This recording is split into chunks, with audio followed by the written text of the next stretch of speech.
আজকে রান্না হলো চিংড়ি ভাপা। তো চিংড়ি ভাপার উপকরণগুলো হলো কুচো চিংড়ি নিয়ে নিয়েছি আমি 300 গ্রাম মতন। এবার আমি কিছু মশলা নিয়ে নিয়েছি, সেটা হচ্ছে পোস্ত 1 চামচ, কালো সর্ষে 1 চামচ, সাদা সর্ষে 1 চামচ আর 2টো কাঁচা লঙ্কা। এগুলো সব একসাথে আমি পিষে নিয়েছি।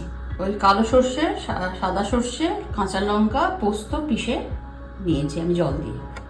নুন লাগছে আন্দাজ মতো, চিনি লাগছে খুব কম পরিমাণ, খুব অল্প পরিমাণে, টক দই লাগছে 2 চামচ, হলুদ গুঁড়ো ওই 1/2 চামচ মতো অল্প, নারকেল বাটা 2 চামচ, কাশ্মীরি লঙ্কার গুঁড়ো 1/2 চামচ,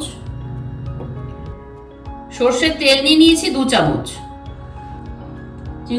চিংড়ি মাছটাকে নিয়ে আমি একটু ম্যারিনেট করে নিচ্ছি। একটু সামান্য হলুদ দিচ্ছি,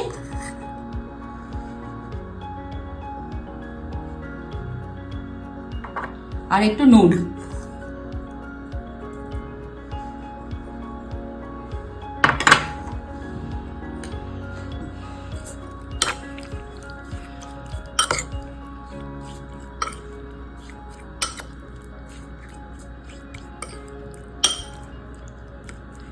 মশলাটা তৈরি করে নিতে হবে।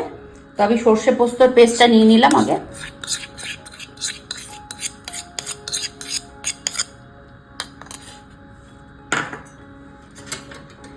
টক দইটা নিয়ে নিলাম,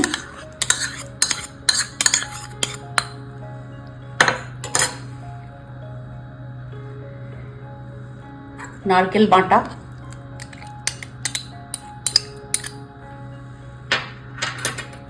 কাশ্মীরি লঙ্কার গুঁড়ো, হলুদ গুঁড়ো অল্প, নুন, চিনি অল্প। এগুলোকে মশলাটাকে ভালো করে মাখিয়ে দিচ্ছি।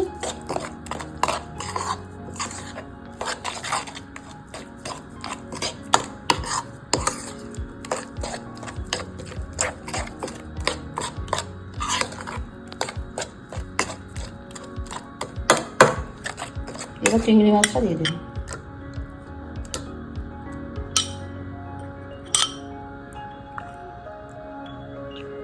চিংড়ি মাছটা দিয়ে দিলাম।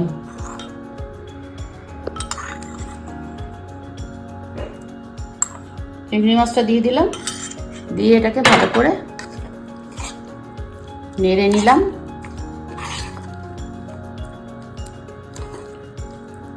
আর এবার এর মধ্যে 2 চামচ সর্ষের তেলটা দিয়ে দেবো, 2 চামচ সর্ষের তেল।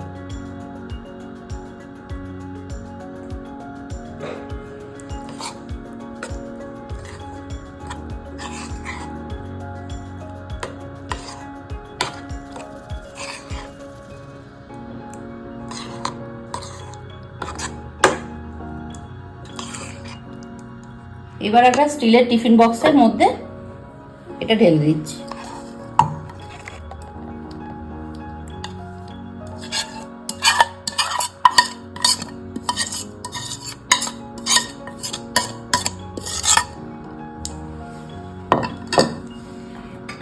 একটা পাকা লঙ্কা,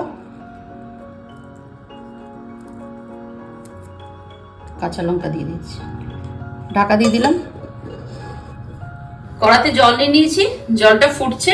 এবার এর মধ্যে একটা স্ট্যান্ড বসিয়ে দিলাম,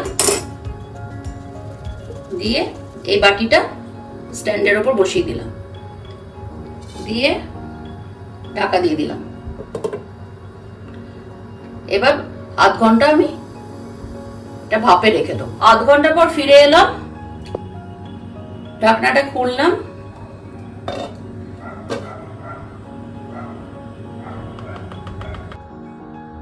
তৈরি হয়ে গেল চিংড়ি ভাপা।